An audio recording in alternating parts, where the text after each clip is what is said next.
on CNN. I'm Isa Suarez in London, and this is CNN.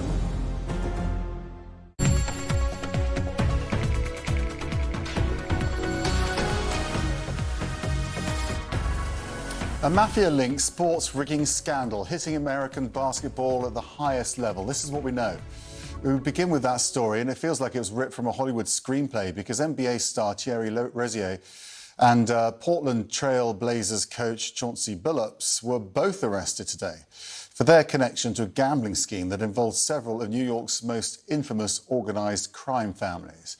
Prosecutors say the gang stole tens of millions of dollars by fixing poker games and using insider information to bet on NBA games as well. In one case, they say Rozier faked an injury so gamblers could collect on prop bets connected to how many points and rebounds he would get. The first indictment involves 6 defendants who are alleged to have participated in one of the most brazen sports corruption schemes since online sports betting became widely legalized in the United States. This scheme is an insider sports betting conspiracy that exploited confidential information about National Basketball Association athletes and teams. The second indictment involves 31 defendants alleged to have participated in a nationwide scheme to rig illegal poker games. These defendants, which include former professional athletes, used high-tech cheating technology to steal millions of dollars from victims in underground poker games that were secretly fixed. Let's bring in CNN law enforcement reporter Mark Morales with more on this, because we've really got a sense of the scale of this. It crosses the mafia, crosses NBA, poker games, and, violent crime. Right, and it's not every day that you're saying in the same sentence Hall of Famer Chauncey Billups and the Bonanno crime family. I mean, that's what makes this thing sort of take on a life of its own. We're talking about 2 major federal indictments that were part of one massive sweeping campaign by federal prosecutors here in New York to bring both of these camps to justice. And let's just go into a little bit more details as to what we're talking about here. So Chauncey Billups was caught up in this scheme that was conducted to create these illegal poker games. And he was known as sort of the face of these poker games. This is what prosecutors allege in court documents.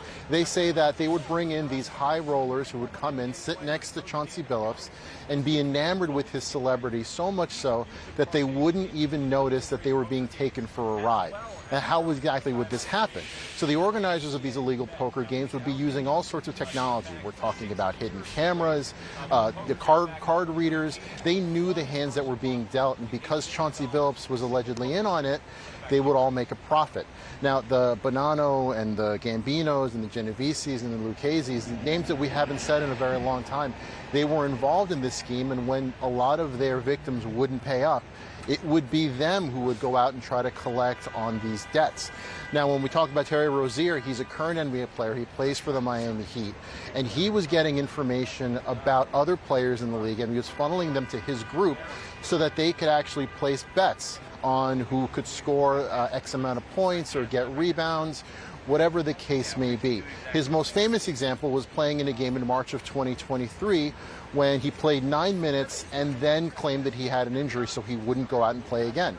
Now, everybody in his camp placed their bets on him not reaching his sets for points or rebounds and steals, and for instance, and they made a lot of money on this. As part of these massive indictments, we're talking about over 30 people that have been arrested in connection with this, and they're facing a number of charges. We're talking about wire fraud, bank fraud, extortion. We've only heard from Terry Rozier's attorney, who says that he had been cleared of any wrongdoing from the NBA, and he looks to fight this in court. We still haven't heard from Chauncey Billups, but we've also heard from the NBA, and they're both immediately putting both on leave. Max? Law enforcement reporter Mark Morales, thank you for that extraordinary update. Now, it's out with the old and in with the new for President Donald Trump as the demolition of the White House continues, all in favour of a new 90,000 square foot ballroom that'll stand where the East Wing currently is, we think. We'll get that explained in a moment. But the construction of the ballroom is coming at a cost, with the projected amount rising significantly from what the Trump administration initially promised, and the surprising destruction of the historic East Wing. White House Press Secretary Caroline Leavitt addressed these changes just a short while ago. With any construction project, there are changes over time as you assess what the project is going to look like, and we'll continue to keep you apprised of all of those changes, but just trust the process. This is going to be a magnificent addition to the White House for many years to come. Well, the multi-million-dollar proposal has drawn criticism from Republicans and Democrats alike, who are raising their concerns about what kind of message this sends to the American people. We're talking about building a ballroom when we're trying to get the economy squared away. Timing's bad. My heart breaks. My stomach turns.